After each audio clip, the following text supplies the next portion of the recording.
Hey everyone, I'm Jenny Robertson, and welcome to the Real Women, Real Purpose talk show live in the On Purpose Woman Global Community Facebook group. I'm here with Maria Petrucci, who is a holistic chiropractor, and who will share three simple healing techniques, or principles rather. If you're in pain, you just want to have it go away, don't you? Well, Maria will tell us how creating flow, letting go, and receiving can open the doorway to deep healing. So, Maria, thank you for being here with me today. Oh, you're welcome. Thank you, Jenny. And so I've known Maria for a number of years, but for those of you who don't know her, let me tell you a little bit about her. Maria Petrucci, DC, is a licensed chiropractor who uses physical healing modalities along with mind-body transformational tools to help people release stuck physical, mental, and emotional energy. She encourages deeper healing by listening to what people and their bodies are saying through gentle touch, dialogue, intuitive guidance, and a healing presence. She believes that true healing is an integration of body, mind, and spirit, and is an ongoing process. So, Maria, I'm really excited to talk with you today about these three, you say they're simple healing practices or principles that we can all use, I guess. But before we go there, tell us a little bit about how you got into maybe the chiropractic work, how long you've been doing it, and you've also morphed into doing other things over the years. You want to talk a little bit about that? Yeah, I soon after college, undergraduate school, got very interested in nutrition as well as yoga. And so I decided I wanted to go into a holistic natural health care field. And I met a chiropractor who told me all about chiropractic, and I decided to go that route because I could use different things in my practice, including what I was really interested in at the time, at least at first, was nutrition.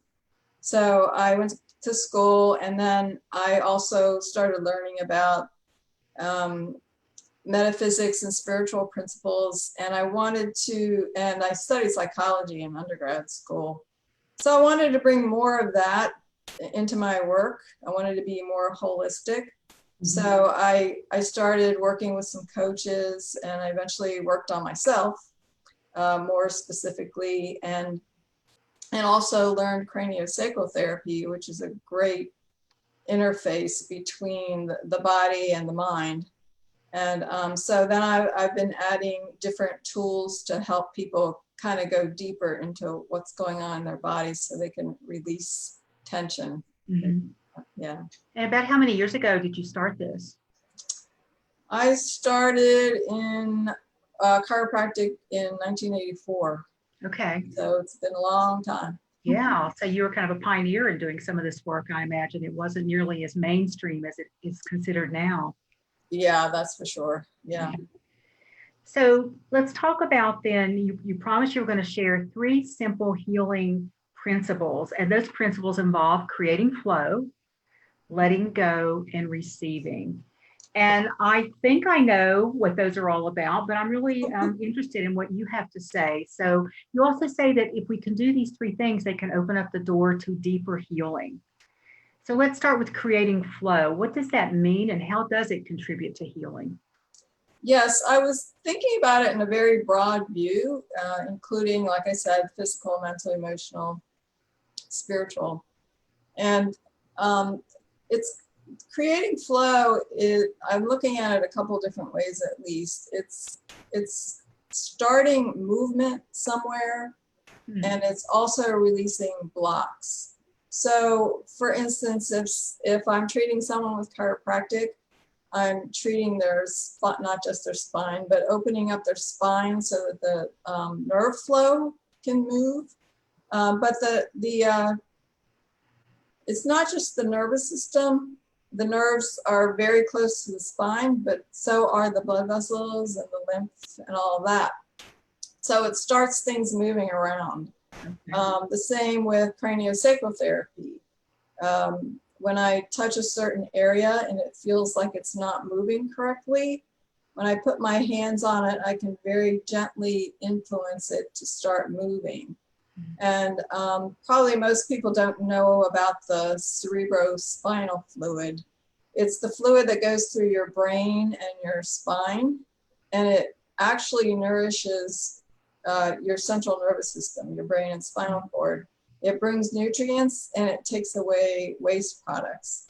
So working on the cranial bones and the spine and the sacrum, it opens up the flow of this cerebrospinal fluid so it can get into all the nooks and crannies and help your nervous system work better.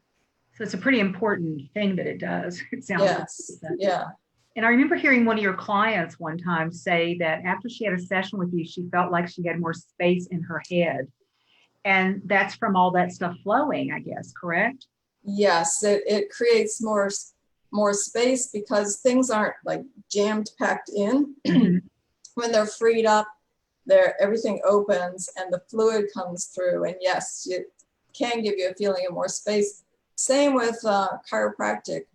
People talk about how they naturally feel like they can sit up straighter after treatment and maybe turn their heads easier. Like for instance, when you're driving on the highway and you need to look to the side, see if any cars are coming.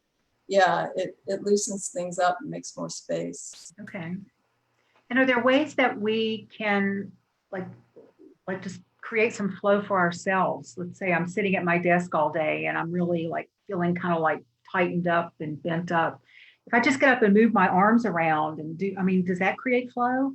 Oh, yes. Yeah, the simple act of movement, any kind of, it's not just what people think of as exercise, but any simple moving around. We don't want to sit at our computers all day long. It's very important. I had an instructor in chiropractic school who was talking about how you can get a herniated disc just by sitting all day long. So it's not just from injury. Yeah, we're not really meant to sit for long periods of time. So that would be one thing. And also a simple thing like drinking plenty of water helps the fluids in your system move. Okay. It gives volume to the blood. So it helps your blood move as it should. Yeah. That's really good information. So we're probably sitting more now than ever because I'm sitting, I was on a Zoom call earlier today. I can be on Zoom sometimes 3 or 4 hours. And it's kind of hard to get up in the middle of that if you're leading the meeting and go move around. But so we need to really be paying more attention to that than ever because we're not walking to our cars even as much or going places and walking to stores and just doing those natural things that we don't see as exercise, but they're movement that we're not doing. So we need to pay special attention to that, it sounds like. And yes. And I'm also thinking about mentally too, because you can get into a place in your life where you feel like you're stagnating. So you're doing the same things over and over again. Maybe you're not meeting any new people or you're doing the same job forever and things start to get dull. Or you stop yourself from doing certain things in life because out of fear. So we can become stagnant that way as well. Okay. So yeah, just due to creative flow, I guess, right? Yeah. Yes. Yeah. Okay. That's great. Thank you. So the next principle is letting go. What do you want to say about that? So to me, letting go is kind of what happens when you open things up, you start moving around. In a healthcare situation, if I'm working on somebody's spine and opening up the spine, like I said, that also opens up the blood flow and everything else. And you need that flow in your body to pick up toxins and waste products. So it helps you accumulate it and then take it out of the system.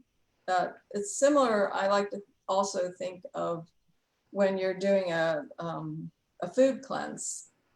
And so you're eating less or you're eating more good foods, and then so your body can naturally detox itself. So that's one way of releasing. Another way is just by, like we talked about, exercise, just moving around, going for a walk. It helps, we can accumulate toxins in our muscles too, just by sitting still. So getting up and moving around helps remove those waste products too. Then there is also sometimes when I've been doing long distance healing sessions, and we really tune in on a very minute level sometimes to help people relax more, relax the tissue and relax the muscles. So that's where letting go comes in as well. Because when we're uptight and we're nervous and we're stressed out, the muscles start to constrict, and then you don't get as much blood moving through your muscles. So it can accumulate toxins. We accumulate toxins in our joints as well. So getting up, moving around. What's That that? can create pain, right? Yes. Toxins in our muscles and Definitely joints. creates pain. Yeah. Yeah. Soreness, aches and pains. Mhm. Mhm. I heard this Zen saying one time that said a closed fist can receive nothing. And so I was like, and it was more about, I think, abundance and about how if we're holding on tightly to what we have, we can't receive anything else. But it also, that's a form of letting go, isn't it? I mean, Yes. if we're all clenched up and afraid or fearful about somebody's going to take this, or I'm going to lose this, or I don't have enough of this, that can be a grand experience of letting go once we start to kind of breathe into that and release some of those fears. Would you agree with that? Yes, definitely. Yeah, and that actually leads into the third part of opening up. Mm-hmm. So when we release something, we can open up to something better. Mm. Like I've noticed that sometimes when there's something I'm fearful about and things are going around in my head, I get overwhelmed about it. I start writing about it or whatever. I've noticed that I've gotten better at accepting it and kind of letting it move through. And the more you can do that instead of stopping the process or resisting it, then it just kind of moves through you and things open up. You get better ideas. You start attracting different things into your life that improve your situation. So it's kind of like sometimes those things need to build up and then come out, just like with a dietary cleanse. Mm-hmm. You're removing those toxins from your body and they're kind of building up, and then you let them go, and then all the good stuff can come in. Yeah. Your body can work better. Mm-hmm. So yeah, I've done that with some visualization and meditation that I've done too. Helps, and also the craniosacral therapy. It's kind of like the process of letting go opens you up. It opens you up to receive something better, inspiration, those aha moments, those kinds of things. Yeah. Yeah. So we're talking the entire gamut here of the mind, body, and spirit, because we need to let go internally, or we can do it physically through the help of someone like you. And then the more we are open to that, the more new things may come in. Or I think it's when I know for me, when I start doing that work, that's when the old stuff starts to surface. And I start to realize what's actually been in there that may be holding you back, old fears, old stories, that sort of thing. And so the more we can start to notice those, and like you said, don't shut it down, even though it may be an unpleasant emotion or feeling, try to be with it and embrace it, really make friends with it and see what happens next. Because when I think of letting go, I just think of like, that whole deep breath, kind of, when things just feel so good in that moment. Yes. And you bring up a point that was something that was really, really something I focused on, was at the center of my work for a long time. And the fact that I really love the natural holistic modalities as opposed to popping a pill. Mm-hmm. Well, even supplements can be used that way sometimes. So when you take a pill, it can deaden the pain and it put a Band-Aid on it, but not really doing the right kind of healing. Okay. So yeah, I think when I know there's a place for medications, but when you use them, overuse them, they can stop that. They can, like you said, it doesn't allow the normal process of things, processing through the normal healing to take place. It just kind of covers it up. Okay.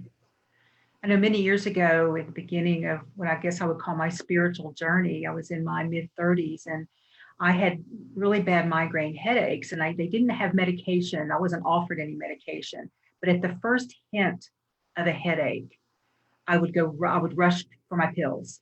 So I wouldn't, because I knew what could happen if it got really bad, but I was conditioned to that. And I went on this 5-day retreat, and they had a packing list, and they suggested that if you had things like non-prescription drugs, that you turn them in and then you asked for them when you wanted them. Not like you couldn't have them, but you knew who to go to. And I started to get a headache. And I remember being really angry, thinking they won't let me have my medicine. They won't let me have my medicine. And that wasn't true. They would have, but I just made up that story. But I decided I'm going to show them. I'm not going to need that.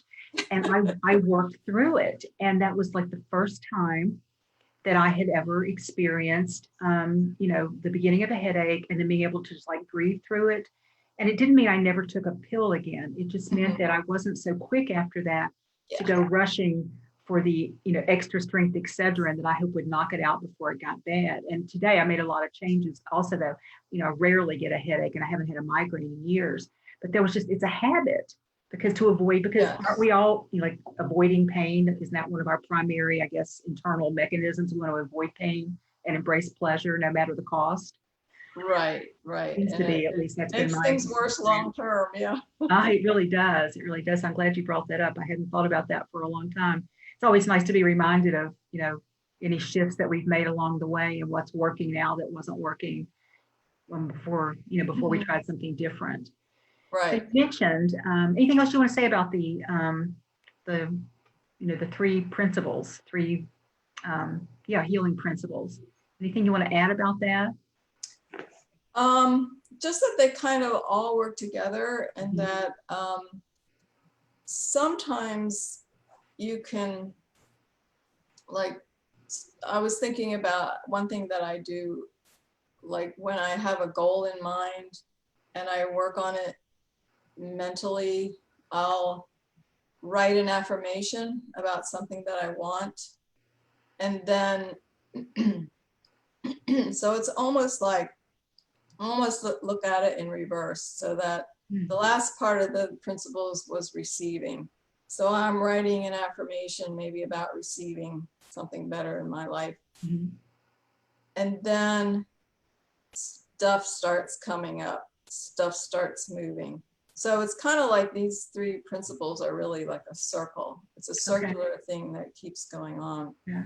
And or a spiral, because we don't end up in the same place. So True. hopefully, True. Yeah, keeps getting better. I like that. And so when you look at the receiving end, because when we want things in our life, when we have a goal or a dream, want to manifest something, it's always about something better coming in. And then also that's when the stuff can come up that says, oh, you can't have that, or you're not good enough for that, or any of that stuff. Right. So it's an important place to start to observe what those kind of voices in our head are telling us as well about how, if we can receive, do we deserve to receive? Yeah. And something I've been realizing, especially in the last year or so, the whole idea, once again, of resisting or not wanting something, trying to make it go away, like with taking pills. If we can get into a place where we recognize what's happening, we can stop ourselves and realize that whatever is happening is ultimately for our good. It might be teaching us that there's something that we need to know about ourselves, or lately I've been thinking of it as when I feel overwhelmed or confused about something, it's like all this stuff is coming up, to remind myself that this is a good thing. because in the end, it's going to be better. But if I stop the process and push it down, it's just going to go deeper into my body, into my cells. But if I can remember that, that's the trick, to be aware and remember that when this is happening, just take a deep breath, settle down, observe what's going on, feel what's going on in your body. And a lot of times it'll just pass through a lot faster. You won't have to go through that for days on end. It'll pass through faster and then usually come out better on the other side. Mm-hmm. And that's kind of a faith-based thing, isn't it? Because we don't know if it's going to come out better, but it's a habit. Again, it's another habit to get Right. into, and then we'll start to see results, which then feed the behavior, so that we tend to do it more once we see that, oh, this works. Yes. Or then we'll forget and it won't work because we didn't do it, or that, it's just it's a whole cycle, like you said, of just trying something and seeing what works. Mm-hmm. I think I remember a saying from many years ago called "What we resist persists," and just because we're not feeling it anymore, just because it's not right there in front of us, doesn't mean it's gone away, and it will rear up at some other time, and maybe not as an opportune time as when it's happening right now. It could come up, and cause you to just blow up at a room full of people. This is an example. This is an example of all this right now. Yeah, I think so. Well, Maria, you mentioned that you're doing long distance healing now because your business was all about in-person touch, right? So you've had to really adapt, I imagine. So what are you able to offer your clients now from a distance? What I learned was taught by two people who were experienced in years and years of doing craniosacral therapy. Mm-hmm. So it has some of those principles, but really it's any kind of work that somebody does hands-on or energetically. And what it involves is the person tuning into a part of their body that is uncomfortable, tight, whatever, has these symptoms. It could also be something emotionally where somebody feels like they're stuck somehow. So it's a very much a lot of listening, like having the person talk about what they're feeling, not just what they're feeling, what they're thinking, any thoughts, images that come to mind, bodily sensations, emotions, and it really helps tune in. And then as they describe it, and as I hold, it's kind of hard to describe it, as I hold a healing space for them and listen, then things start to change. Things start loosening up, becoming, like you mentioned before, feels like it's more spacious maybe.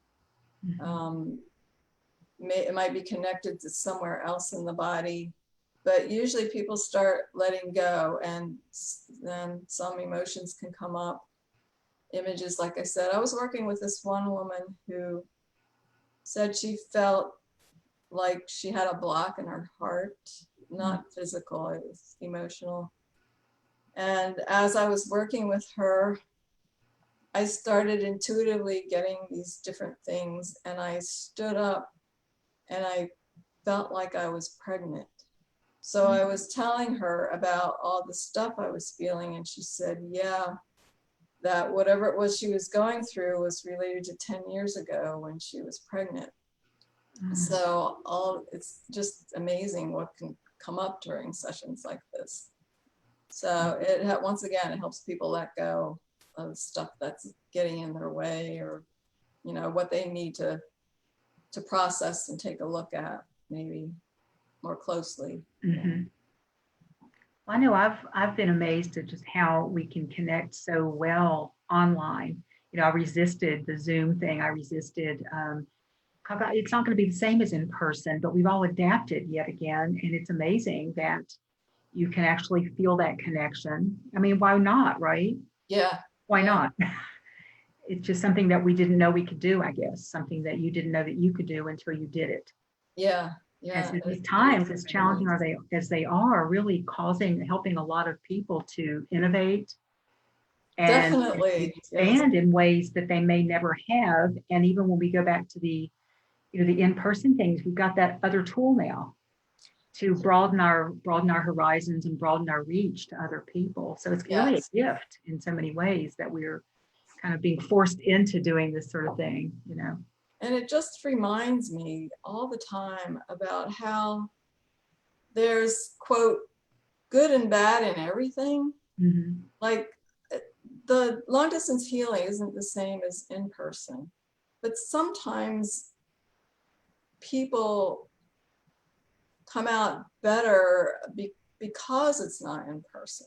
Mm. And vice versa. Some things are better in Mm-hmm. person. So it's just kind of brought that to my attention a lot, that there's advantages and disadvantages Mm-hmm. to different ways of doing things, even though they feel like they're the opposite. And then it just allows you to have more options to see what would work best for the person.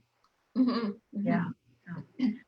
Well, Maria, our time's about up. So how can someone get in touch with you if they want to find out more about what you do, or maybe want to try a session with you?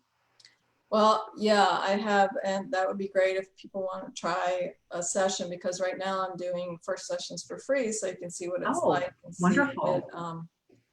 See if it resonates. Mm-hmm. And they can find me on Facebook at Dr. Maria Petrucci, and that's spelled Petrucci.